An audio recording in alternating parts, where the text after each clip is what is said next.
Today is a difficult episode about the hardcore realities of the pornography industry. How is this marriage related? Well, pornography is a leading cause of divorce nowadays, and one of the myths that we need to debunk as we fight this cancer is that viewing porn is a victimless activity. The Marriage Podcast for Smart People is designed to help busy couples like yourselves move away from conflict and unhappiness to build a marriage you'll love today and treasure for a lifetime. This podcast is made possible by listeners like you. Learn how you can help save marriages, prevent divorces, and keep families intact by going to oyf.support. Once again, that website is oyf.support. And now, here are your hosts, Caleb and Valinda Simone Gindel from Only You Forever. Welcome to the Marriage Podcast for Smart People. If you want to build a thriving, passionate marriage, porn is not going to help. We have a gritty episode for you this week. This is episode number 166, and today we're going to be talking about pornography and sex trafficking. And again, what does this have to do with marriage? Well, I believe that about half of marriages have at least one pornography-using spouse in them. And objectification is a big part of using porn, seeing the actors as sex objects. And I want to convey something of the human cost of the real people involved in creating pornography so that we all understand that viewing porn is not a victimless or harmless activity. Quite the opposite. Hey there. Before we get started, though, if you missed last week's episode, we discussed loving your spouse's kids. And Caleb, that just makes me relax right there. It sounds so much more pleasant than hardcore. We've had some good feedback on that episode already. Have we really? Yeah. Awesome. Well, that is for blended families especially, and is worth going back and checking out. And make sure you hit the subscribe button so you don't miss any of our upcoming shows. And if you're struggling with your marriage, we offer sound research-based advice, and most of all, we offer hope, including the hope of recovery from pornography addiction. Sex and porn addiction treatment is part of what I do as a counselor. And so this is a topic that's very relevant. Let's get into this for Linda. Okay. Not probably going to be one of our happier, laughing, enjoyable episodes, but I think a necessary one. Okay. So let's start with the subject of human trafficking and abuse. You need to know that pornography relies on trafficked victims to create its content. In fact, major centers for human trafficking, such as St. Petersburg in Russia and Budapest in Hungary, are also large producers of pornography. Many women that are trafficked for prostitution in these circumstances, they're also forced to make porn. And so even though you may consider it to be like a legit or at least a legal job, like pornography acting or modeling or stripping in clubs, those can also be an entrance point into the sex industry, into trafficking. Are they not already in the sex industry? Like porn acting, you wouldn't consider that part of the sex industry? Or what do you mean by that? No, into prostitution. From in that direction, yeah. Okay. You can kind of come in both ways from what I understand. Okay. Women that start in these roles are often pressured or forced into prostitution or other illegal activities. That's the point there. Okay. And I understand that in the industry that control, intimidation, and violence are commonplace. Researchers have found that around 71% of women in the sex industry are not free to leave the industry. They're either physically withheld or trafficked or unfree to leave until they have paid off debts. And 50% of American women in the industry reported regular or daily violence from their agents, handlers, or pimps, and about 90% reported verbal abuse. And then, of course, the pornography part can also be used as a means of control. The threat to expose the pornographic videos they've made, it's a way of keeping women in the industry, in the sex industry. In other instances, some women were totally unaware that their pictures were being spread in magazines or online. So you can imagine how devastating it would be to discover that. Right. So these are people in the sex industry, like prostitution and stuff, because wouldn't people acting for pornography know that? Yeah, correct. Okay. Wow. Yeah. And so there's a huge toll there on the trafficking side. Now, another piece of this is sexually transmitted diseases. And this is a significant problem among porn actors. And it's one of the main concerns that the actors do report about their work. In the U.S. porn industry, chlamydia rates are 14.3% compared to 0.6% and 3%, somewhere in that range for the general population. Gonorrhea rates are 5.1% compared to less than 0.1% in the general population. Reinfection rates within a year are just over 26%. And other STDs are not routinely screened for, so prevalence rates are just unknown. HIV can also be spread within the porn industry because of the high number of sexual partners that actors are required to have. and they rarely practice safe sex using condoms. So, for example, there was an outbreak in Los Angeles among porn actors in 2004, and 65 men and women were infected with HIV in a single month. Screening processes used in the industry failed to stop the disease from spreading. Like, where is workman's compensation? You know what I mean? Like in a welding shop, they're going to be in there making sure everybody has their masks on or whatever. The air is perfect and everything. Yeah. And then, like, do we just overlook this? I don't know. I just don't know. But the researchers went on to note that the safety standards in the industry are poor. They often violate health and safety regulations. So, for example, actors are required to pay for their own screening tests, and they're made to sign a waiver releasing their employee from responsibility if they contract HIV or an STD. Safe, and like we said earlier, safe sex using condoms is uncommon. It's risky. There's a lot of risky or extreme sexual acts that are treated as commonplace. And so there's quite a willing desire or a willingness to put the performers at risk of disease transmission rather than try to protect them as people. And if you think about this, this is part of the problem, that the consumer demand is really driving these actors to put their personal health at great risk. It's not about the personhood. It's about the product. Right. So it's because people are willing to look at this, that there's the huge demand for it, that these people are being put at this risk. Right. That just makes me angry. That's where I'm going with this. And then there's the subject of objectification. Okay. So both male and female porn actors are objectified by the films because they focus solely on their bodies, on their sexual performance, and it portrays the actors as purely interested in sex. It's not giving them really any kind of real personality or character outside of wanting sex. Okay. So think about what that constant objectification does. It takes a toll on a person's well-being, on their self-esteem. So one of the most successful porn stars in the USA, she described this effect in her own autobiography. Her name is Jenna Jameson. She said, "These guys don't care about seeing a show. They just wanted to see some skin. So much for my delusion of actually being respected." Wow. Later, she writes about how this creates a numbness and a sickness in her soul. And I quote again, "I never take the time to feel the effects of my choices. Maybe it's because I would be ashamed, maybe afraid. I realize I have avoided my pain as long as I can remember. As life goes racing by me, all the while my soul goes on with sickness." Yes, sickness. It feels like I'm ailing because the one that should be nursing it is too busy trying to succeed and be accepted. Wow. So like that's just a woman who's hurting so badly. Yeah, it's being used.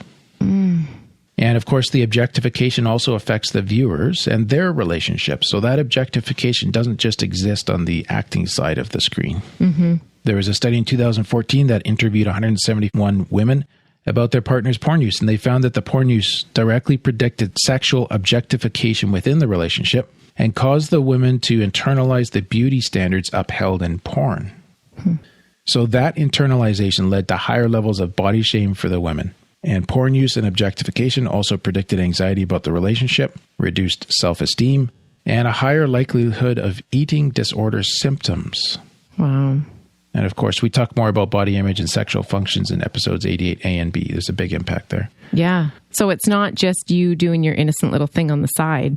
Well, you're really victimizing your spouse as well. As well as the people on the screen. And yeah.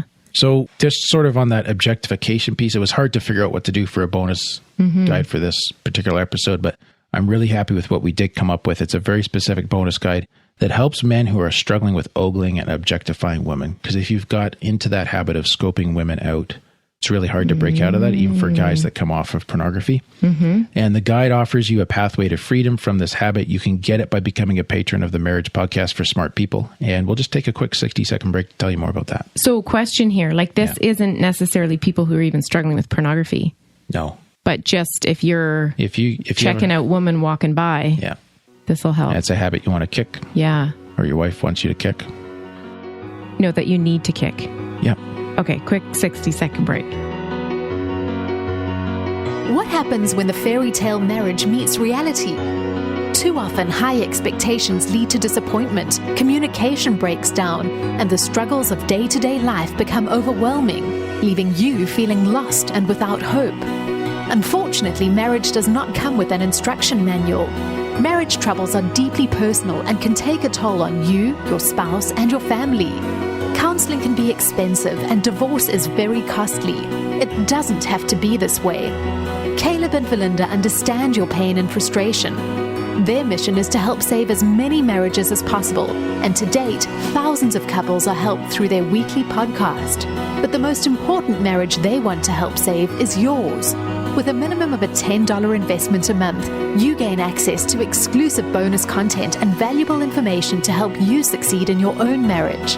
Learn more about saving marriages and how you can help at oyf.support. That's oyf.support.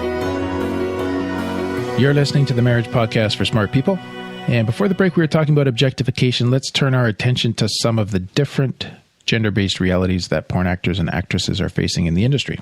So this is more on the actors now themselves. Okay. The reality for actors, for male actors. Just a warning, if you are a recovering sex or porn addict, this could be triggering, so only proceed with listening or reading this if you feel it is safe for you to do so. Male porn actors face, and when I say male, I'm not saying that the opposite doesn't occur either, and it'll be the same for the female. There's some crossover here, of course, but maybe more specific. Male porn actors face, of course, performance pressure. So men are often paid by the scene or by their ability to perform some very specific sexual acts reliably in front of the cameras. Mm-hmm. And so that pressure on male actors can be pretty agonizing. We read of one scenario, we have an actor and an actress, they're thrust into the same production with zero relationship with each other. There's several cameras, there's lights, there's other people doing sound and filming and people with props, and they're totally exposed and vulnerable to all that's going around. Wow. And if he cannot perform, his career is over.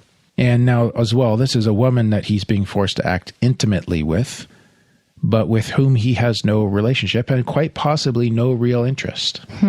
Yeah. And the whole thing is so base. It's just reduced to completing the physical act while pretending that it's a deeply fulfilling experience. And then you have all the pressure of the film production on top of this, of being watched.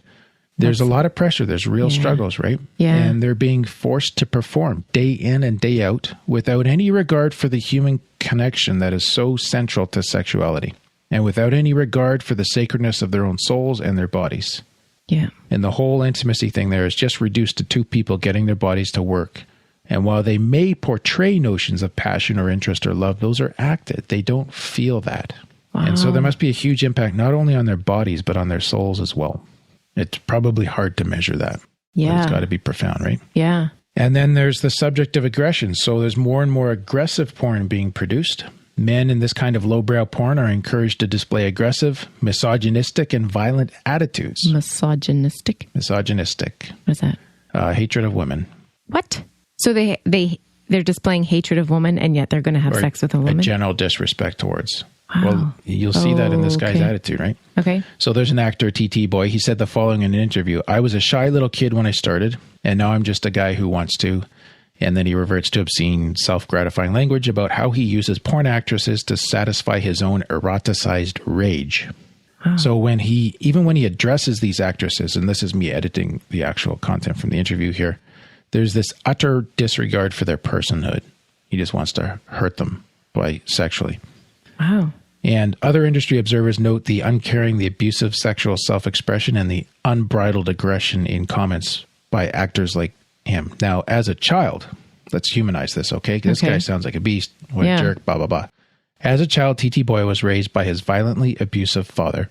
He was made to work on the family plantation. He expected to keep working on the plantation all his life, and was told by his father, though, that he would never find work elsewhere, and that not even McDonald's would take him. In other words, you're scum. Okay. Porn was the only work he could find. And despite the abuse that he suffered from his father, he idolized his father as a powerful man.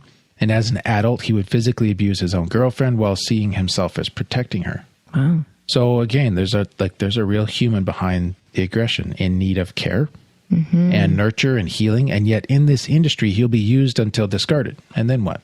He's just acting out of the abuse and hurt he experienced while further abusing and hurting women who themselves are already broken. So it really is an industry of pain and horror and abuse that is self-escalating and creating more and more abuse and wounding. Mm-hmm.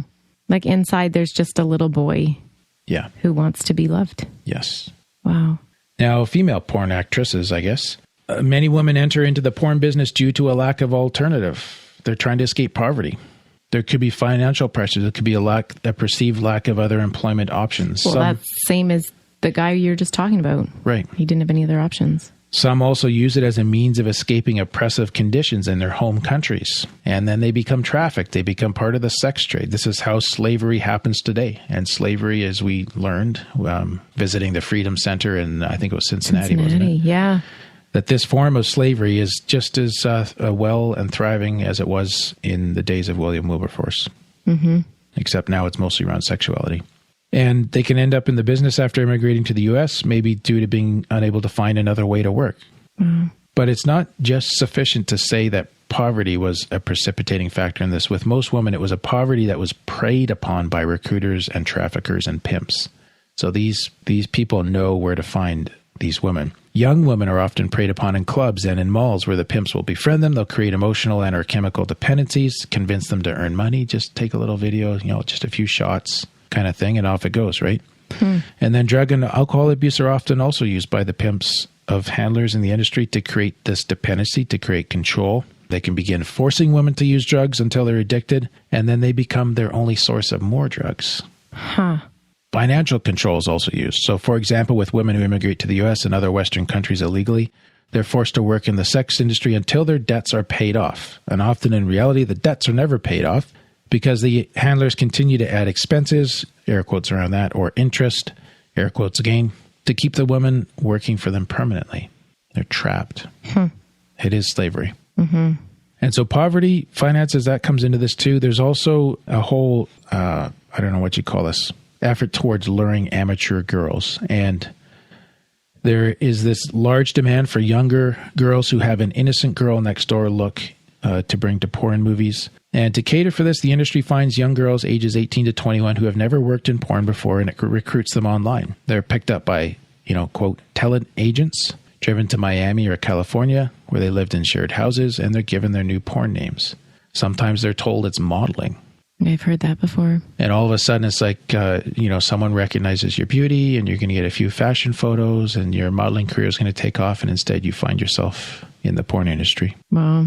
And often these are girls who never graduated from college. They have few career prospects. They're allured by the idea of making a name for themselves and making what is relatively huge amounts of money, like up to $800 for a single shoot, that they'd never be able to make otherwise. And again, like you just imagine, they think they'll do a few videos. It's not a big deal. They'll get on with their lives with the cash, but then the manipulation begins, or else the experience has been so painful that they've turned to drugs. Now they're addicted. So one way or another, they're hooked or they're forced into staying. My heart is hurting. Yeah, this is tough stuff. Yeah. Now, there's also the issue of extremes. So the constant demand for newbies, that means people that are new to this. New to watching it or new to acting? To acting. Okay. Means that these girls often only get booked 2 or 3 times by major companies before they lose their newness factor and they're replaced. Wow. So like they just use and discard and... Yeah. Because it's just objects, right? Right. They're not seeing the person. This is not an industry that makes people thriving, creative, growing human beings, right? Okay. So because they lose that newness factor, they have to resort to more niche or extreme and degrading forms of porn, like bondage or exploitative scenarios. So, for example, they mentioned one amateur porn actress, Ava, who left home at 18 to work in porn. She worked in major porn studios for around 3 months before people lost interest in her. And then she had to find work in a genre where she plays a young girl being taken advantage of by older men. And according to her, and I quote, "In the amateur porn world, you're just processed meat." Wow. Another example is Jade, a 25-year-old Latin American woman who frequently has to shoot very abusive scenes featuring degrading, physically violating activities that would never be a part of healthy sexuality. And because she's Latin American, she's also forced to play roles that feature degrading and racist stereotypes of Latin American women, and forced to have sex with men while they call her racist insults. So just imagine the impact of repeatedly having to expose yourself to this, and then knowing that whatever is recorded is also being broadcast on the internet. Why would people watch this? That's because they're wounded as well, is the short answer. Right. So women are tricked or manipulated into these films by their handlers and get increasingly less money for it. For example, Ava, that we mentioned earlier, she arrived for a scene and was told it would feature abuse and violence. And here's what she said: "I was terrified. I didn't know if I could actually say no. It must be how rape victims feel. They feel bad about themselves. Did I really want money that badly? Wow. That's the question. Yeah. And so then there's lasting abuse effects from this too. For women and men in the porn business, having made the videos creates a unique kind of trauma where the act of violation keeps on going. Wow. As long as the videos or magazines are available, the actors and actresses in them continue to be exploited by the viewers. And since it's impossible to ever get rid of all copies of an image or video once it's online, the trauma of knowing it's out there may never go away. One woman who acted in porn stated that, every time someone watches that film, they are watching me being raped. Whoa. And so think about what that's like, knowing that others derive pleasure from watching you being raped. Never mind the actual horror of being raped itself. And so, for example, in prostitution for women there, the act of being forced to make porn, that a study showed that significantly increased their symptoms of PTSD. So there's a ton of trauma that comes out of this. Totally makes sense. Yeah. Yeah. This is a horrible, sickening industry. And so if you've been watching porn thinking it's innocent enough that nobody's getting hurt, these people are enjoying their careers in the porn industry, think again. These are real humans, and they're coming to this work not because they're whole, but because they're broken, and they're breaking themselves more every day, all for your viewing pleasure. Broken people watching broken people. Yeah. And everybody breaking themselves more in the process. Yeah. So there is healing. Yeah. There is recovery. And if you'd like to find a way to, I don't even know how to put that, to return to a way of seeing human beings as persons. Rather than objects. I would love to help you. Feel free to reach out through our website at onlyyouforever.com. Yeah. For more help and recovery. Okay. I think we are successfully emotionally deflated for the day. Yeah. No kidding. Let's end with some gratitude, though. Yes. So thank you to Eve and also Jonathan, who became patrons in this last week or so. We appreciate it. We appreciate all our patrons. Yeah. Like, I don't know, some podcasts are fun to record, and then some aren't. Yeah. But anyways, more thankfulness. Yes. We want to thank Pastor Bud, who left us a review on iTunes. Says, new tricks, 5 stars. OIF is teaching this old dog some new tricks. I've been married and in ministry for 30 years and absolutely love the fresh approach that Caleb and Verlinda bring to the journey of marriage. I am an overnight truck driver and I've been binge listening since I discovered the podcast a few weeks ago. I just finished the episode on cell phone addiction. Ouch. I feel your pain, Pastor Bud. I share episodes with my sons-in-law to encourage and challenge them as well. Thank you for the intellectual challenge with a lighthearted approach. And thank you, Pastor Bud, for your review and your kind much appreciated. Words. Yes. Next week, we're talking about being home for the holidays. Oh, that sounds slightly more exciting. Yeah. You know, at least we can get some good sarcastic humor in there. About the in-laws? Yeah. Because sometimes going home can be positive, and other times it can put a strain on the marriage if, for example, one of the in-laws really does not like you. Mm-hmm. Well, good thing your in-laws like you. Yes. Sometimes I think they like you more than me. I don't know about that. That is all for today's episode. You can get the full show notes at oyf.link/166. Find out how you can help. Go to oyf.support. Thanks, and we'll see you next week. The Marriage Podcast for Smart People is totally funded by listeners who support Caleb and Verlinda in their mission to save marriages. If you would like to be part of this worthy cause, open your web browser to oyf.support. A minimum investment of $10 per month will help restore hope to married couples. Plus, as a patron, you'll gain access to exclusive bonus content and valuable information to help you succeed in your own marriage. Go to the website oyf.support now for more information. Thanks for listening to the Marriage Podcast for Smart People from Only You Forever.